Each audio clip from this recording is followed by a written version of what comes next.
Hello student, मैं doctor Pankaj Tiwari. हमारे YouTube channel NIT school of mathematics में आप सभी का स्वागत है। स्टूडेंट, हम डिस्कस कर रहे हैं यहाँ डिफरेंशियल इक्वेशन, और डिफरेंशियल इक्वेशन में हम differential equation of first order and first degree की यहाँ बात कर रहे हैं। तो स्टूडेंट, प्रीवियस लेक्चर में हमने आपसे डिस्कस किया था homogeneous differential equation of first order.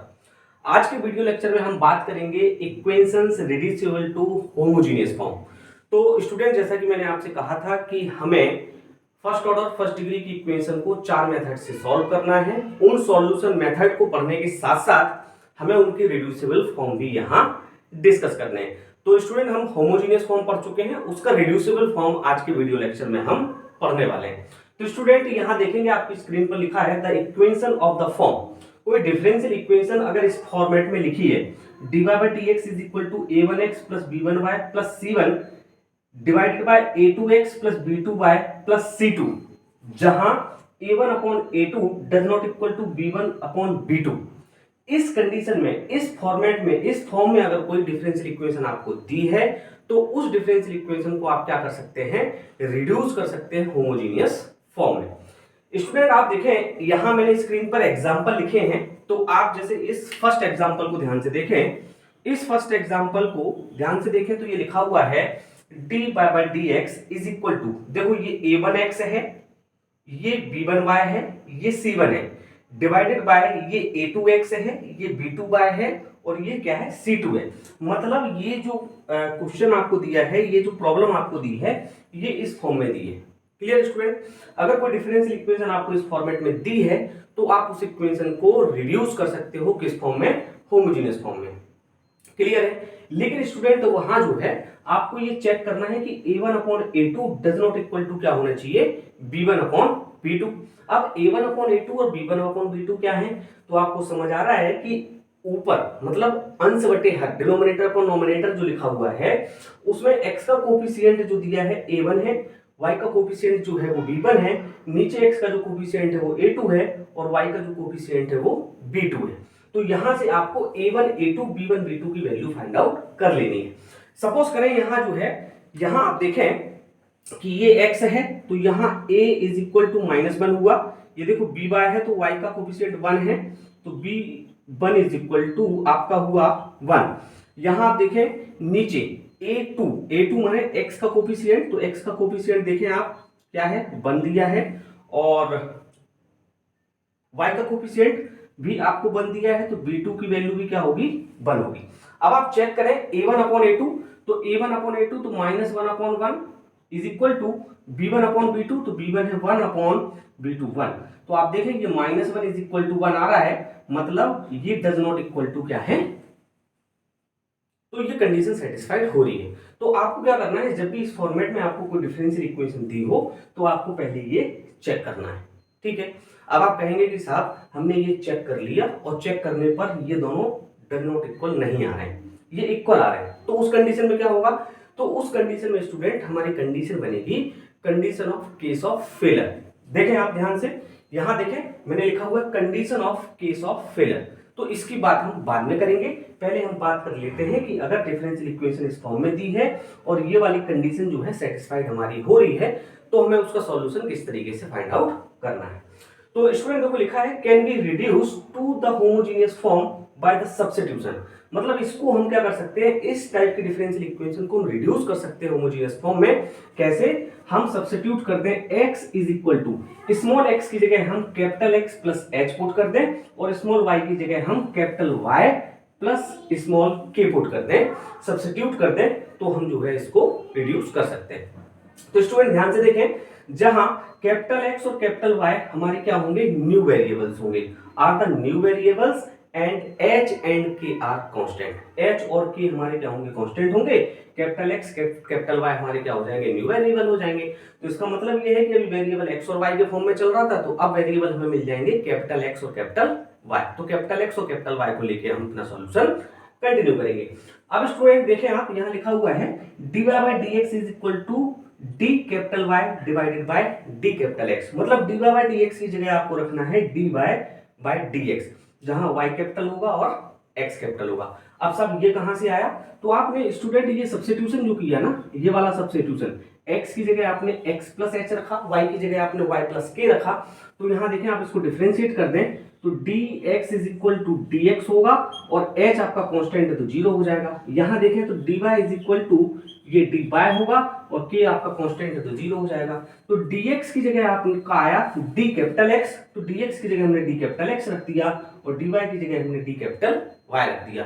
तो ये कहां से आया, ये इसी सब्स्टिट्यूशन से आया। क्लियर है, कोई दिक्कत तो नहीं है। चलिए तो स्टूडेंट हमने क्या किया, dy बाई dx की जगह ये पुट किया, x की जगह x प्लस h पुट किया, y की जगह y प्लस k पुट किया। Hence given differential equation reduce to. तो डिफरेंशियल इक्वेशन देखो किस फॉर्मेट में बनेगी, यहाँ x की जगह आप ये रखो, y की जगह आप ये रखो और dy बाई dx की जगह आप ये रखो। तो देखो dy बाई dx की जगह हमने ये रखा, a1 x की जगह हमने x प्लस h पुट किया, y की जगह y प्लस k पुट किया, सेम यहाँ पुट किया। क्लियर, तो इसको हमने मान लिया इक्वेशन सेकंड और गिवन डिफरेंशियल इक्वेशन को हमने मान लिया था इक्वेशन फर्स्ट। नाउ चूज, या हम एज्यूम कर सकते हैं h and k so that, मतलब हमें क्या करना है, वैल्यू पुट करने के बाद जो भी टर्म आपको h और k की दिए हो केवल उनको इज इक्वल टू 0 लेना है। ये ध्यान रखना है। अगला स्टेप आपको कि यहां से इक्वेशन सेकंड से जो भी आपको h और k के फॉर्म में इक्वेशन मिल रही है उसको इज इक्वल टू 0 लेना है। तो यहां से देखो जब आप सॉल्व करोगे a1 का मल्टीपल इसमें होगा, इसमें होगा, b1 का मल्टीपल इसमें होगा, इसमें होगा और c1। तो यहां से देखो आप a1h, तो a1h यहां से मिलेगा b1k प्लस b1k और plus c1 is equal to 0 और नीचे से आपको मिलेगा a2h plus b2k plus c2 is equal to 0। तो हमें क्या करना है, h और k के टर्म को इज इक्वल टू 0 लेना है और ये दो इक्वेशन लेने के बाद हमने इसको मान लिया equation number third. Clear student, चलिए तो यहां देखेंगे then the given differential equation become homogeneous. बस इतने दो स्टेप करने के बाद आपकी जो डिफरेंशियल इक्वेशन होगी वो ऑटोमेटिकली कन्वर्ट हो जाएगी किसमें, होमोजेनियस डिफरेंशियल इक्वेशन में। तो वो आपको कुछ इस फॉर्मेट में मिलेगी, dy by dx is equal to a1x plus b1y divided by a2x plus b2y। अब आप बोलेंगे कि साहब c1 और c2 आपके कहां गए, है ना। तो ये c1 और c2 आपके क्या होंगे, ऑटोमेटिकली जब ये कंडीशन आप जो है सेटिस्फाइड करोगे तो यहां से h और k, इन दोनों इक्वेशन को सॉल्व करोगे तो h और k की आपको वैल्यू मिलेगी। तो h और k की वैल्यू जब आप पुट करोगे कहां, यहां, तो h और k की वैल्यू जब आप यहां पुट करोगे तो ऑटोमेटिकली आपको इक्वेशन इस फॉर्म में मिल जाएगा और ये फॉर्म आपका जो है होमोजेनियस फॉर्म है। क्लियर है, हम जब क्वेश्चन सॉल्व करेंगे तो आपको और बेटर समझ आएगा। तो student here equation 4 is a homogeneous, ये इक्वेशन 4 आपकी होमोजेनियस होगी and can be solve as previous method. तो प्रीवियस मेथड आपको मालूम है, हम यहाँ क्या करते थे, y is equal to v into x put करते थे और अपना सॉल्यूशन कंटिन्यू करते थे। तो यहाँ आपको क्या करना है, होमोजीनियस में रिड्यूस करने के बाद जो होमोजीनियस का सॉल्यूशन है वो आपको यहाँ अप्लाई करना है। अब स्टूडेंट बात हो रही थी कि ये वाली कंडीशन अगर जो है यहाँ सेटिस्फाइड नहीं हो रही है तो क्या होगा, तो कंडीशन बनेगी condition of case of failure, मतलब a1 upon a2 is equal to b1 upon b2। हमें चाहिए a1 upon a2 does not equal to b1 upon b2, लेकिन आपको मिलेगा a1 upon a2 is equal to b1 upon b2, then the value of h and k will not be finite. तो आपकी h और k की value जो है finite नहीं होगी। तब उस कंडीशन में स्टूडेंट आपको क्या करना है, z is equal to a1x plus b1y put कर देना है। तो आपको क्या करना है उस कंडीशन में, z is equal to a1x plus b1y in given differential equation and apply the method of variable separable. तो स्टूडेंट आप क्या करेंगे, z इज इक्वल टू जब ये पुट करेंगे तो कंडीशन ऑटोमेटिकली इस तरीके से बनेगी कि वो कंडीशन जो है आप सॉल्व कर सकते हो वेरिएबल सेपरेबल से। क्लियर है, तो आपको ज्यादा स्ट्रेस यहां नहीं लेना है। जब भी इस टाइप की कंडीशन बनेगी हम आपको बता देंगे कि आपको किस तरीके से सॉल्व करना है। अभी फिलहाल हम क्या करेंगे, सबसे पहले क्वेश्चन देख लेते हैं ये रिड्यूसिबल फॉर्म का, देन हम बात करेंगे केस ऑफ फेलियर वाली कंडीशन की। तो स्टूडेंट ये दो प्रॉब्लम आपको दी हैं, इन दोनों प्रॉब्लम को हम यहाँ सॉल्व करते हैं। ये वाली कंडीशन जो है इस कंडीशन से सॉल्व हो जाएगा, ये वाली केस ऑफ फेलियर वाली कंडीशन से सॉल्व होगा, है ना। तो ये जब सॉल्व करेंगे तो हम आपको बता देंगे कैसे केस ऑफ फेलियर की कंडीशन यहाँ अप्लाई हो रही है। तो आई होप स्टूडेंट ये क्लियर हो गया होगा आपको वर्किंग स्टेप्स। तो अब हम क्या करते हैं, एक प्रॉब्लम यहाँ आपके साथ डिस्कस कर लेते हैं। तो स्टूडेंट ये प्रॉब्लम जो है आपकी स्क्रीन पर लिखी है, इस प्रॉब्लम को हमें क्या करना है, सॉल्व करना है। तो स्टूडेंट इस प्रॉब्लम को आप ध्यान से देखें कि आपको प्रॉब्लम दी है d by d x is equal to, इसको स्टूडेंट मैं कुछ इस तरीके से लिख लूंगा sorry, minus x plus y plus 1 divided by x plus y minus 5 and this is called equation first. इसको इस तरीके से लिख लिया कि आप इसको कंपेयर कर सके, इसलिए जो है मैंने इसको भी नोट डाउन छोड़ा हुआ है आपको, a1x plus b1y plus c1। तो स्टूडेंट यहां जो है हमें चेक करना है a1 upon a2 does not equal to b1 upon b2। तो यहां से आप देखें x का कोफिशिएंट -1 है, तो a1 आपका -1 हुआ, a2 यहां से x का कोफिशिएंट 1 है और b1 y का कोफिशिएंट 1 है और यहां y का कोफिशिएंट 1 है, तो ये डज नॉट इक्वल टू आ रहा है -1 does not equal to 1। Clear है? सो हम कह सकते हैं कि a1 upon a2 does not equal to b1 upon b2। तो आप लिख सकते हैं so here clearly given differential equation is reducible to homogeneous form। Clear है? चलिए, तो हमें ये पता है कि ये इक्वेशन को हम क्या कर सकते हैं, रिड्यूस कर सकते हैं किस फॉर्म में, होमोजेनियस फॉर्म में। तो स्टूडेंट हमें क्या करना है, now substitute small x is equal to capital X plus h and small y is equal to capital Y plus k। तो हमने सब्स्टिट्यूट कर दिया कहां, इन इक्वेशन फर्स्ट में। तो स्टूडेंट आप क्या करें, सब्स्टिट्यूट करें, यहां सब्स्टिट्यूट करेंगे तो डी बाई डी एक्स की जगह क्या आएगा, देखो यहां से dx इज इक्वल टू क्या आएगा, कैपिटल dx, और यहां से dy इज इक्वल टू क्या आएगा, capital dy। Clear, d capital y। तो आप यहां पुट करें तो ये हो जाएगा d by d x is equal to minus x, तो हो जाएगा minus capital x plus h और प्लस y की जगह आपने रखा capital Y plus k plus 1 divided by x की जगह आपने रखा capital X plus h plus y plus k minus 5। तो स्टूडेंट कहां तक पहुंच गए आप, यहां तक पहुंच गए। क्लियर है? इसको एक बार थोड़ा सा सॉल्व कर लें आप, इसको आप लिख सकते हैं d by d x is equal to, वैसे सॉल्व करने की जरूरत नहीं है लेकिन फिर भी आप क्या करें, h और k के टर्म इकट्ठे लिख लें। तो इसको लिख सकते हैं आप माइनस का x प्लस का y, और देखिए स्टूडेंट आप प्लस, हमने ब्रैकेट लिया और ये देखो माइनस h और यहां से मिला आपको प्लस का k और यहां से मिला आपको प्लस का 1, तो मैंने ब्रैकेट में लिख लिया है ना, क्योंकि अगले स्टेप में क्या करना है, h और k के टर्म को इक्वल टू 0 लिखना है, तो आपको कंफ्यूजन ना हो इसलिए मैंने क्या कर लिया, उनको अलग लिख लिया। x प्लस वाई, यहां से हमें मिला देखो h प्लस k और ये आ रहा है -5। क्लियर है? और इसको स्टूडेंट हमने बोल दिया इक्वेशन नंबर सेकेंड, ये यहां। क्लियर है? हम लिखेंगे नाउ एज्यूम या चूज, जो भी है ना, minus H plus k plus 1 is equal to 0 और यहां से h plus k minus 5 is equal to 0। तो मैंने क्या किया, इन दोनों इक्वेशंस को 0 पुट कर लिया। क्लियर है? और इसको हमने मान लिया इक्वेशन नंबर थर्ड। ठीक है, अब इन दोनों इक्वेशंस को आपको क्या करना है स्टूडेंट, सॉल्व करना है। सॉल्व करके हमें h और k की वैल्यू फाइंड आउट करनी है। तो आप देखें ये h प्लस माइनस कैंसिल हो रहे हैं, तो यहां से आपको मिला 2k और यहां से आपको मिला -5 और प्लस 1, तो मिला -4 इज इक्वल टू 0। तो यहां से आप समझ गए होंगे k इज इक्वल टू आपको क्या मिलेगा 2, और ये k की वैल्यू आप चाहे तो इक्वेशन इसमें रख दें चाहे इसमें रख दें, चलिए इसमें रख देते हैं सेकंड वाली में। तो ये हो जाएगा h plus 2 minus 5 is equal to 0। तो h यहां से देखो -3, तो h इज इक्वल टू आपको मिला 3। तो k इज इक्वल टू 2 मिला और h इज इक्वल टू आपको क्या मिला, 3 मिला।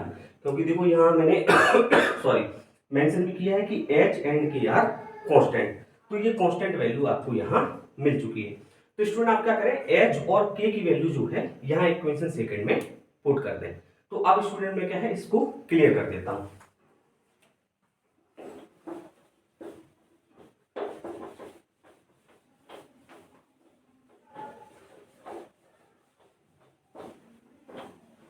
तो लिखेंगे नाउ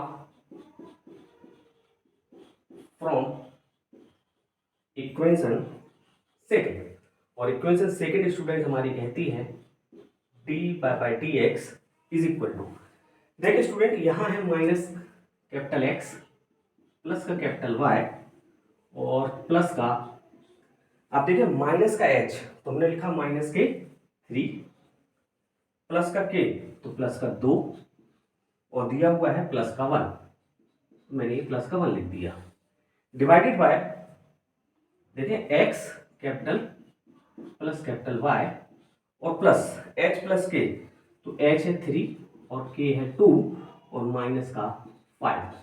तो स्टूडेंट यहां देखो एक चीज समझ में आ रही होगी आपको कि 2 और 1 3 माइनस 3 खत्म हो गए, तीनों तो 5 माइनस 5 खत्म हो गए, तो ये और ये खत्म हो गए, क्लियर है ना, कैंसिल नहीं हुए, मतलब ये 0 हो गया, ये 0 हो गया, क्लियर है। तो आप इसको लिख सकते हैं dy/dx is equal to minus x plus का y divided by capital x plus का वाई। ध्यान से देखिए स्टूडेंट, ये वो कंडीशन है जब मैंने कहा था कि इक्वेशन 4 आपकी क्या है, होमोजेनियस बन रही है। तो आप इसको मान लें इक्वेशन नंबर 4, लिखेंगे इक्वेशन 4 इज होमोजेनियस। इक्वेशन 4 आपको होमोजेनियस मिल गई, तो आपको सॉल्यूशन करना है होमोजेनियस वाले टर्म से, तो क्या करेंगे, तो now put y is equal to, हम क्या करते थे स्टूडेंट, याद होगा आपको प्रीवियस लेक्चर पढ़ाया था, y is equal to v into x put करते थे, है ना। तो यहां जो है आपको पुट करना पड़ेगा क्या, capital Y is equal to small v capital x, clear है, क्योंकि यहाँ कैपिटल y और कैपिटल x हमें नए वेरिएबल जो मिले हैं वो कैपिटल Y और कैपिटल x मिले हैं, तो यहाँ भी नए वेरिएबल ही आपको पुट करने होंगे। चलिए स्टूडेंट, तो इसको आप क्या लिख सकते हैं, dy/dx इज इक्वल टू, देखें फर्स्ट फंक्शन है आपका, देखो v, और x का फर्स्ट फंक्शन आपने लिखा v और x का डिफरेंशिएशन आपने किया 1 प्लस सेकेंड फंक्शन x और dv ओवर dx, क्लियर है। तो y की जगह vx रखना है और dy/dx की जगह आपको ये पुट करना है, कहाँ, इन इक्वेशन 4। तो इक्वेशन 4 में आप पुट करते हैं स्टूडेंट। अब ये सॉल्यूशन हो रहा है होमोजेनियस, मतलब आप प्रीवियस लेक्चर में पहुंच चुके हैं, है ना। तो इसकी जगह आपने रखा v plus x dv over dx is equal to minus का x, तो मैंने लिख दिया माइनस का x, और प्लस y की जगह मैंने रखा v into x divided by plus x, और इस कैपिटल Y की जगह मैंने रख दिया v इंटू एक्स, क्लियर है। तो अब स्टूडेंट यहाँ से आपको समझ आ रहा होगा कि x यहाँ से कॉमन आ रहा है और x यहाँ से कॉमन आ रहा है, और x आपस में क्या हो जाएंगे, कैंसिल हो जाएंगे, क्लियर है। और इस v को मैं जो है उस साइड ले जा रहा हूँ, या एक काम करें, एक स्टेप यहाँ सॉल्व कर दें, इसको लिखा रहने दें, इस स्टेप सॉल्व कर देता हूँ मैं। तो x आपने कॉमन लिया, तो यहाँ से मिला आपको -1 प्लस v डिवाइडेड बाय, यहाँ से आपने x कॉमन लिया तो आपको मिला 1 प्लस v, क्लियर है, कोई दिक्कत नहीं है। तो यहाँ से देखें आप, ये वाला x इस वाले x से कैंसिल हो गया, तो इसको स्टूडेंट आप लिख सकते हैं capital X dv over dx is equal, इस v को मैं उस साइड ले जा रहा हूँ, तो स्टूडेंट ये हो गया आपका v-1 डिवाइडेड बाय v+1, ये वाला, और ये v में ले गया तो हमने लिख दिया माइनस का v। अब आप समझ गए होंगे, यहाँ आपको एलसीएम लेना है, तो एलसीएम ले लें आप, x dv over dx is equal to, आपने एलसीएम लिया v+1, तो ऊपर आएगा देखो v-1 माइनस, इस माइनस v का इसमें मल्टीप्लाई होगा तो माइनस का होगा v² और माइनस का हो जाएगा v। तो यहाँ से भी देखो स्टूडेंट कुछ कैंसिल हो रहा होगा, ये वाला v प्लस का है, ये माइनस का, मतलब ये प्लस का है वो माइनस का है, क्लियर है, तो ये कैंसिल आउट हो गए। तो यहाँ से स्टूडेंट आपको जो मिल रहा है वो मैं आपको लिख के बता देता हूँ, x dv over dx is equal to, यहाँ से आपको मिला माइनस का 1 plus v² divided by 1 plus v, ये स्टूडेंट, अब देखो आपको ये समझ आ रहा है कि ये तो देखो v के टर्म है, ये x है, तो यहां से वेरिएबल आपके सेपरेट हो सकते हैं। तो यहां से हमें वेरिएबल क्या करने हैं, सेपरेट करने हैं। तो एक स्टेप में नीचे और कर दे रहा हूं, है ना। तो इसको आप स्टूडेंट ये आप जो है क्रॉस मल्टीप्लाई करें तो इसको आप लिख सकते हैं 1 प्लस वी डिवाइडेड बाय, ये नीचे आ जाएगा 1 प्लस वी स्क्वायर, और इसके साथ मैंने लिखा है d v is equal to, इस x को मैं इस तरफ लेके आया तो माइनस का हुआ 1/x, और इस dx को मैं उस तरफ ले आया तो ये हो गया dx। अब आप ध्यान से देखें स्टूडेंट, ये वाला स्टेप देखें, ये वेरिएबल मैंने सेपरेट किए हैं। 1 plus v divided by 1 plus v square into d v is equal to -1/x into d x. अब आप क्या करें स्टूडेंट, इनका इंटीग्रेशन आपको करना है, on integrating both the sides. तो मैं इसको क्लियर कर देता हूँ, है ना, ये इसके बाद यहाँ, और इसको मैं क्लियर कर देता हूँ स्टूडेंट। ये तो जो है प्रॉब्लम भी लिखी है, इसको मैंने छोड़ दिया, यहाँ के बाद मैं यहाँ शुरू कर रहा हूँ। तो आप ध्यान से देखें, ये वेरिएबल तो सेपरेट हो चुके हैं, लेकिन आप इसको कुछ इस तरीके से लिख सकते हैं क्या, देखो 1 प्लस वी है तो ये 1 के डिवाइड में भी है और v के डिवाइड में भी है, तो आप इसको ऐसा लिख दें 1/1 plus v square into d v, और एक बार आप इसको लिख सकते हैं प्लस का v/1 plus v square into d v, और इसको आप लिख सकते हैं माइनस का 1/x into d x. Clear, ऐसा इसलिए लिख दिया क्योंकि 1/1 प्लस वी स्क्वायर आपको मालूम है tan इनवर्स v का हो जाएगा। इसको आपको करने के लिए आपको क्या करना पड़ेगा, आपने पढ़ा है log 1 प्लस वी स्क्वायर का डिफरेंशिएशन अगर आप करेंगे तो 1/1 प्लस वी स्क्वायर होगा, v का करेंगे तो 2v होगा, मतलब यहाँ आपको 2 चाहिए, तो आप क्या करें 2 से ऊपर नीचे मल्टीपल कर सकते हैं, है ना। समझ गए ना आप, ऐसे समझ जाए, नहीं तो दूसरा तरीका भी है समझाने का, है ना, उससे भी समझ सकते हो आप। चलिए, तो इसको जो है आप लिख दें on integrating both the sides, on integrating both sides. मैं दोनों साइड क्या कर रहा हूं स्टूडेंट, इंटीग्रेशन कर रहा हूं, तो इंटीग्रेशन हो जाएगा 1/1 plus v square into d v, और plus 1/2 integration 2v/1 plus v square into d v is equal to minus integration 1/x into d x, और प्लस एक कांस्टेंट आ जाएगा c।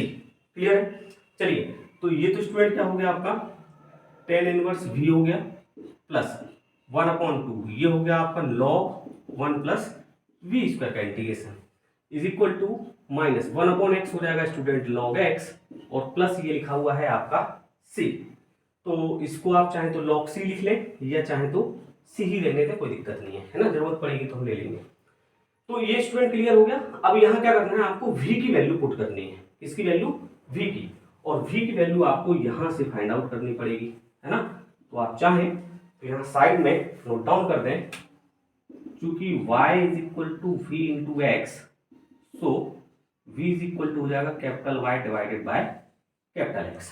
क्लियर है, तो यहाँ आप उसको पुट करते हैं, तो हो जाएगा स्टूडेंट tan इनवर्स v की जगह आपने रखा capital Y upon capital X plus का 1/2 log, और इसको आप लिख सकते हैं 1 plus y square divided by x square. Clear है, वी स्क्वायर की जगह मैंने रख दिया, इज इक्वल टू माइनस का log x plus constant c. Clear है। अब स्टूडेंट आपने क्या किया था यहाँ पर आपने सब्स्टिट्यूट किया था स्टार्टिंग में, जब आपने जो है इसको रिड्यूस किया था तो आपने यहाँ सब्स्टिट्यूशन किया था small x is equal to capital x plus h और small y is equal to capital y plus k. तो यहाँ x और y को आपको फिर से अपने इनिशियल फॉर्म में बनाना पड़ेगा। तो यहाँ से आप यहाँ से देखें, आप यहाँ से आप क्या रख सकते हैं, कैपिटल एक्स की जगह आप रख सकते हैं x माइनस एच, और यहाँ से आप कैपिटल y की जगह रख सकते हैं y माइनस के। अब ध्यान स्टूडेंट ये रखना है, देखो मैंने साफ नहीं किया है k इज इक्वल टू 2 था और h इक्वल टू 3 आया था। तो यहां आप जो है इसको लिख सकते हैं, इसको आप लिख सकते हैं, मैं ब्रैकेट में लिख देता हूं, capital x is equal to h माने 3 x माइनस 3, और यहां आप जो है capital y is equal to लिख सकते हैं y माइनस k, तो y माइनस 2। Clear student? तो अब आपको क्या करना है, यहाँ x और y की जगह ये रखना है, x माइनस 3 और y माइनस 2। तो उससे क्या होगा स्टूडेंट, आप अपने आंसर के बिल्कुल नजदीक पहुंच जाएंगे। तो x y की जगह आपने रखा y minus 2 divided by x minus 3 plus 1/2 log 1 plus, देखें y की जगह आपने रखा y माइनस 2 का square divided by capital X की जगह आपने रखा x माइनस 3 का स्क्वायर और is equal to sorry minus log x की जगह आपने रखा x minus 3 plus constant c, और स्टूडेंट यही क्या होगा, आपका आंसर होगा। इसको जो है आप आंसर बोल सकते हैं। क्लियर है? तो आपको समझ आया होगा किस तरीके से हमने इस प्रॉब्लम को पहले रिड्यूस किया होमोजेनियस फॉर्म में, और फिर होमोजेनियस का सॉल्यूशन हमें पता था तो उसकी हेल्प से हमने अपनी प्रॉब्लम को सॉल्व किया। अब यहाँ स्टूडेंट हम एक प्रॉब्लम आपसे और डिस्कस करेंगे जिसमें हम आपको केस ऑफ फेलियर की कंडीशन के साथ इसको सॉल्व करके दिखाएंगे। तो स्टूडेंट बात कर लेते हैं प्रॉब्लम सेकंड की, जो कि हमारी बेस्ड होगी condition of case of failure पर। तो स्टूडेंट प्रॉब्लम दी है solve x plus 2 by dx minus dy is equal to dx plus dy, या इसको आप इस तरीके से भी दे सकते हैं x plus 2y minus 1 dx minus x plus 2y plus 1 dy is equal to 0। तो यहाँ स्टूडेंट हमें समझ में आ रहा है कि dy बाय dx यहाँ से आप फाइंड आउट कर सकते हैं, इसको आप इस तरफ ले गए, dy बाय dx किया तो x प्लस 2y माइनस 1 और x प्लस 2y प्लस 1 हमें मिल गया। तो इसको हमने मान लिया इक्वेशन नंबर फर्स्ट। तो स्टूडेंट ये तो समझ में आ रहा है कि ये dy by dx is equal to a1x plus b1y plus c1 divided by a2x plus b2y plus c2 के फॉर्म में दिया हुआ है। तो इसको हम रिड्यूस कर सकते हैं in the form of homogeneous. Homogeneous form में हम इसको क्या कर सकते हैं, रिड्यूस कर सकते हैं। लेकिन स्टूडेंट हमने आपसे कहा था कि वहां हमें कंडीशन चेक करनी है a1 अपॉन a2 और b1 अपॉन b2। तो पहले हम यहाँ a1 अपॉन a2 निकालेंगे, फिर हम यहाँ b1 अपॉन b2 निकालेंगे, है ना। तो देखो x का कोफिशिएंट 1 है तो ये a1 हुआ डिवाइडेड बाय, यहाँ x का कोफिशिएंट 1 है तो ये a2 हुआ, मतलब यहाँ वैल्यू आ रही है 1।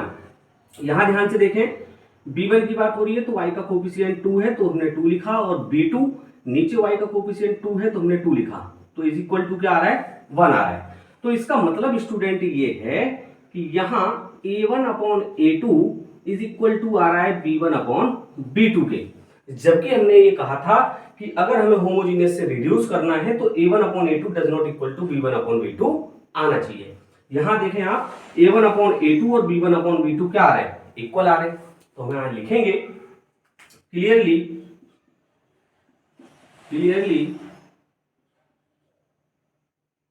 This is the condition of case of failure. तो स्टूडेंट ये कंडीशन हमारी क्या हुई, केस ऑफ फेलियर की हुई। देन नाउ वी पुट, तब स्टूडेंट हम क्या करेंगे, केस ऑफ फेलियर की कंडीशन अगर आई है तो हमने केस ऑफ फेलियर की कंडीशन आपको बताई है। अगर केस ऑफ फेलियर की कंडीशन आ रही हो तो z is equal to a1x plus b1y हमें क्या करना है, पुट करना है। तो a1 की वैल्यू हमारी 1 थी तो z is equal to a1 हो गया मतलब 1, और b1 की वैल्यू 2 थी तो प्लस का 2y, तो z is equal to x plus 2y आपको क्या करना है स्टूडेंट, पुट करना है कहां, इक्वेशन फर्स्ट में, ठीक है ना। अब एक काम और करते हैं, इस z को हम x के रिस्पेक्ट में डिफरेंशिएट कर देते हैं, तो आपको मिलेगा dz over dx is equal to, x के रिस्पेक्ट में हो रहा है तो 1 आएगा प्लस 2, और y का करोगे तो आ जाएगा d बाय dx। अब यहाँ स्टूडेंट ध्यान ये रखना है कि देखो z, x और y 3 टर्म बन रहे हैं, तो यहाँ एक टर्म को हमें क्या करना होगा, विलोपित करना होगा। क्लियर है? तो हम केवल 2 टर्म लेके चलेंगे, ठीक है ना। यहां तक क्लियर स्टूडेंट। अब आप ध्यान से देखें कि मैंने डिफरेंशिएशन कर दिया dz ओवर dx, तो यहाँ z dz मिल रहा है, dx मिल रहा है और dy मिल रहा है। कितने टर्म मिल रहे हैं हमें? 3 टर्म मिल रहे हैं। तो स्टूडेंट आप क्या करें, दोनों साइड dx से क्या करते हैं, मल्टीपल करते हैं। तो आप लिखेंगे मल्टीप्लाई बाय dx। ऐसा क्यों कर रहे हैं मैं आपको बता रहा हूं।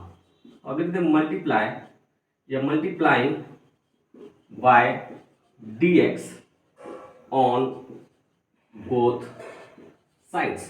देखो दोनों साइड में dx से जब मल्टीप्लाई करूंगा तो यहां dx से dx कैंसिल होके आपको मिलेगा dz इज इक्वल टू, अब आप ध्यान से देखिए यहां मैं dx का क्या कर रहा हूं, एक एलसीएम ले लो आप, तो यहां आ जाएगा देखो dx और आपको मिल रहा है प्लस 2 इंटू dy, और dx से मल्टीप्लाई किया तो जो एलसीएम में आया वो आपका कैंसिल हो गया। तो यहां से आपको मिला dz is equal to dx plus 2 dy। तो यहां से स्टूडेंट आप क्या करें, dy की वैल्यू फाइंड आउट कर लें। तो 2 dy इज इक्वल टू आपको मिला dz माइनस dx, और यहां से स्टूडेंट जब आप dy फाइंड आउट करोगे तो आपको मिलेगा dz minus dx divided by 2। Clear है? चलिए अब ऐसा क्यों किया मैं आपको बता देता हूं। यहां स्टूडेंट मैंने इसको माना था इक्वेशन नंबर फर्स्ट, और इसको मैंने बनाया था इस फॉर्म से, तो आप चाहें तो इसको इक्वेशन कैपिटल ए मान लें। क्लियर है?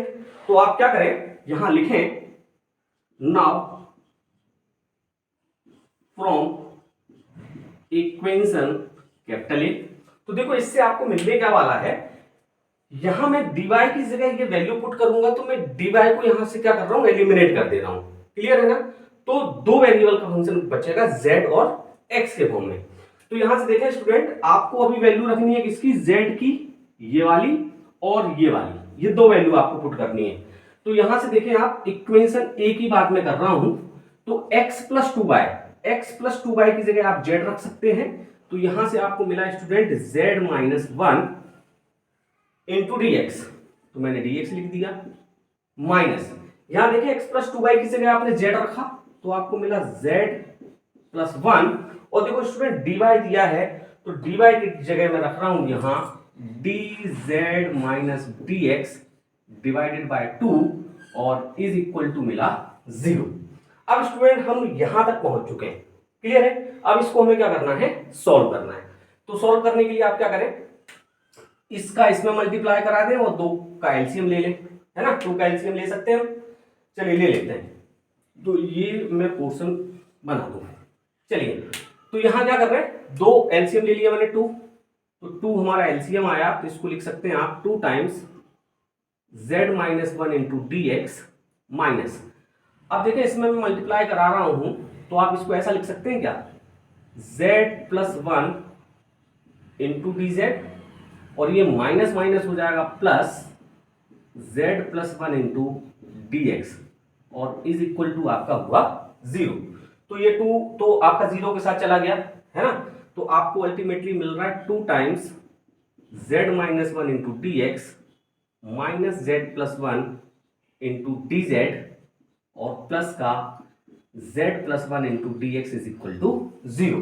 यहाँ एक स्टेप अपन ने जो है बढ़ा दिया, आप चाहें तो यहां से dx भी कॉमन ले सकते हैं, है ना। जब आप dx कॉमन लेंगे तो आपको मिलेगा देखो 2z माइनस 2 यहां से, और यहां से मिलेगा स्टूडेंट z प्लस 1, और ये हुआ आपका dx, और माइनस का z plus 1 into d z is equal to हुआ 0।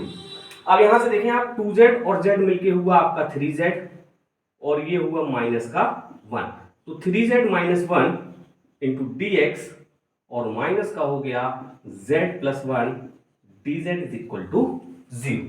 क्लियर है? चलिए अब स्टूडेंट क्या करना है, हमें वेरिएबल सेपरेट करने हैं।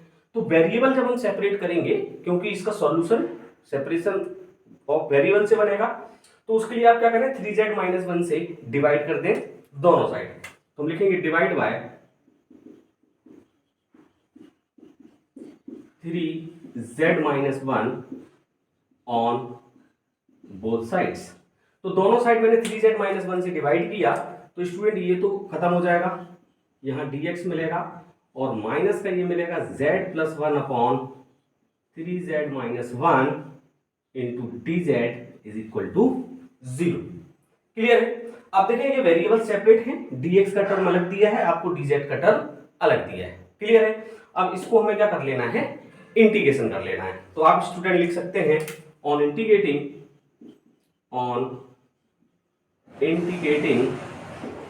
Both sides. तो दोनों साइड स्टूडेंट आप क्या कर लें, इंटीग्रेट कर लें। जब हम इंटीग्रेट करेंगे तो इसको लिख सकते हैं integration of dx minus integration of z plus 1 upon 3z minus 1 into dz और इज इक्वल टू एक कांस्टेंट आएगा आपका c ले लेते हैं। क्लियर है। चलिए अब आपने स्टूडेंट एक रूल पढ़ा होगा, मैं यहां समझा देता हूं। आपने पढ़ा होगा q plus r upon d का, पढ़ा होगा ना। चलिए उसमें क्या करते हैं हम, मैं यहां आपको सॉल्व करके दिखा देता हूं, यहां रख के दिखा देता हूं, है ना। चलिए तो इसमें हम क्या करेंगे, 3z माइनस 1 से हम डिवाइड करेंगे किसमें, z प्लस 1 में। क्लियर है। तो यहां देखें आप कि ये 3z है, ये z है ना। तो इस 3z में मैं ऐसा क्या करूं कि z हो जाए, 1/3 से मल्टीप्लाई करा दें। तो 1/3 से इसमें मल्टीप्लाई कराएंगे तो 1/3 इंटू 3z, 3 कैंसिल होके आएगा z और माइनस का आ जाएगा 1/3। तो ये देखें माइनस का हुआ, ये प्लस का हुआ, ये कैंसिल हो गया और यहां से आपको मिल रहा है 1/3 प्लस 1 और 1/3 प्लस 1 क्या हुआ, 3 एलसीएम लिया तो 3 और 1 4/3, तो ये हो जाएगा आपका 4/3। क्लियर है। तो ये देखें आपको यहाँ 3 वैल्यू मिल रही है, एक वैल्यू आपको ये मिल रही है, एक वैल्यू आपको ये मिल रही है और एक आपको ये मिल रही है। तो वो q प्लस आर डी का मतलब क्या हुआ, q का मतलब हो गया ये 1/3 प्लस r मतलब हो गया रिमाइंडर, रिमाइंडर आया आपका 4/3 डिवाइडेड बाय d और d हो गया आपका 3z माइनस 1। इसका मतलब स्टूडेंट ये है कि q प्लस आर डी का कि इस पूरे पोर्शन की जगह मैं ये जो है पुट कर सकता हूं। क्लियर है। तो मतलब इसको हम कैसे लिख सकते हैं, आप ध्यान से देखें, इसको मैं लिख सकता हूं dx माइनस और इसकी जगह मैं लिख सकता हूं इंटीग्रेशन ऑफ, देखें 1/3 plus 4/3 divided by 3z minus 1 into dz is equal to c। Clear है। तो ये आप अगर समझ गए हो तो मैं इसको क्लियर कर दूं, ठीक है ना। चलिए तो इसको ध्यान से देखें, इसको हमें क्या करना है, सॉल्व करना है। तो एक बार और थोड़ा सा क्लियर करके लिख लें इसको, ये है integration of dx minus 1/3 integration मैं अलग अलग कर रहा हूं, तो ये हो गया dz और माइनस है तो यहां भी माइनस आएगा, माइनस 4/3, तो मैंने 4/3 बाहर ले लिए और integration of 1/3z minus 1 into dz is equal to आया c। तो ये भी मैं पोर्शन कर दूं जिसमें आपको समझ आ जाएगा। क्लियर। चलिए अब इंटीग्रेशन करना आसान हो गया, ये इंटीग्रेशन आपका x हो गया माइनस का 1/3, z के रिस्पेक्ट में किया तो z आया माइनस का 4/3। अब ये 1/3z माइनस 1 है ना। तो आप देखें अगर मैं log 3z माइनस 1 का डिफरेंशिएशन करूं तो 1/3z माइनस 1 होगा और 3z माइनस 1 का करेंगे तो इंटू क्या होगा, 3 होगा। इसका मतलब ये है कि अगर मैं 3 से ऊपर नीचे मल्टीपल कर दूं, 3 से ऊपर नीचे, तो ये तो जैसे 4/3 लिखा है, अगर मैं 3 से ऊपर नीचे मल्टीपल कर दूं तो ये जो है आपका क्या बन जाएगा, 3/, तो ये तो जो है इंटीग्रेशन बन रहा है कौन सा, ये 3/3z माइनस 1। तो ये 4 3 9 हो गया, कितना हो गया, ये 4/3 3 9 है ना, और ये इसके साथ आ गया तो इसको आप लिख सकते हैं log 3z minus 1 is equal to ये हो गया आपका c। Clear student. तो हम क्या कर सकते हैं स्टूडेंट, इन दोनों पोर्शन को ऐसे लिख सकते हैं क्या, देखें x minus c is equal to, इसको मैं लिख सकता हूं z/3 और प्लस का 4/9 log 3z माइनस 1। तो ये तो हो गया स्टूडेंट x/c, तो इसको तो x/c ही रहने दें और यहां से देखें आप 9 आपका क्या आ रहा है, एलसीएम आ रहा है, तो ये तो हुआ स्टूडेंट 3z। अच्छा z की वैल्यू जो है वो आपने x + 2y रखी है, तो z की जगह मैं यहां क्या कर रहा हूं, x प्लस 2 बाय रख देता हूं, है ना। तो ये हो गया x प्लस 2 बाय, और ये हो गया प्लस का 4 लॉग। और देखें z की जगह x प्लस 2 बाय रख रहा हूं मैं, तो 3, ये हो गया x plus 2 bye minus 1। Clear student. तो ये 9 से मैं यहां मल्टीप्लाई कर रहा हूं, तो ये हो जाएगा 9x minus 9c is equal to, ये हो गया आपका 3x प्लस 6y, और ये हो गया 4 लॉग, देखें आप 3x प्लस 6y माइनस 1। अब स्टूडेंट देखें यहां x और y के टर्म हैं ये दोनों, तो ये टर्म भी जो है मैं लेफ्ट साइड लेके जा रहा हूं। तो यहां देखो 9x था, और 9x में से 3x माइनस होगा तो ये आएगा 6x, और ये मैं इस तरफ लेके जा रहा हूं माइनस का 6y माइनस का 9c is equal to 4 log 3x plus 6y minus 1। अब यहां स्टूडेंट आप चाहें, चलिए कुछ नहीं, इसी को आप क्या बोलते हैं, रिक्वायर्ड आंसर बोलते हैं। तो ये स्टूडेंट क्या होगा, आपका सॉल्यूशन होगा। Clear student. तो आप समझ गए होंगे कि अगर केस ऑफ फेलियर की कंडीशन भी आपको मिल रही है तो उसको कैसे हमें होमोजेनियस में रिड्यूस करना है, और देन हमें जो है वेरिएबल सेपरेबल मेथड यूज करके उसको सॉल्व करना है। तो आज के वीडियो में स्टूडेंट मैंने आपको जो है रिड्यूसिबल फॉर्म बताया होमोजेनियस का। वहां मैंने आपको जो है दो कंडीशन की प्रॉब्लम सॉल्व कराई है। एक कंडीशन में मैंने आपको बताया कि किस तरीके से आप किसी भी इक्वेशन को रिड्यूस कर सकते हैं होमोजेनियस फॉर्म में, देन आप जो है उसको y is equal to vx put करके सॉल्व कर सकते हैं। दूसरी कंडीशन मैंने आपको बताई है कि जब a1 upon a2 is equal to आ रहा हो b1 अपॉन b2 के, तो वहां केस ऑफ फेलियर की कंडीशन आएगी। तो किस तरीके से केस ऑफ फेलियर की कंडीशन हमें जो है सॉल्व करनी है। तो स्टूडेंट यहाँ मैं कुछ अनसॉल्व प्रॉब्लम आपको दे रहा हूँ, वो आप सॉल्व करेंगे और अपने आप को इंप्रूव करेंगे। तो स्टूडेंट ये आपकी स्क्रीन पर 3 प्रॉब्लम दी है, इन तीनों प्रॉब्लम को आपको सॉल्व करना है और अपने आप को इंप्रूव करना है। तो स्टूडेंट ये 3 प्रॉब्लम में से ये और ये वाली प्रॉब्लम को आप क्या करेंगे, रिड्यूस कर सकते हैं होमोजेनियस फॉर्म में, और थर्ड प्रॉब्लम जो है केस ऑफ फेलियर की कंडीशन पर बेस्ड है। तो ये 3 प्रॉब्लम आप सॉल्व करेंगे, और आपको कोई परेशानी, कोई तकलीफ, कोई समस्या अगर हो रही हो तो आप कमेंट्स बॉक्स के जरिए जो है बात कर सकते हैं। तो आई होप स्टूडेंट आपको ये वीडियो लेक्चर्स पसंद आया होगा। वीडियो अगर आपको पसंद आ रहे हैं तो वीडियो को लाइक करें, चैनल आपने सब्सक्राइब नहीं किया है तो उसको कर लें, और हाँ अपने दोस्तों के साथ इनको शेयर जरूर करें, और बने रहें, देखते रहें NIT school of mathematics. Thank you guys.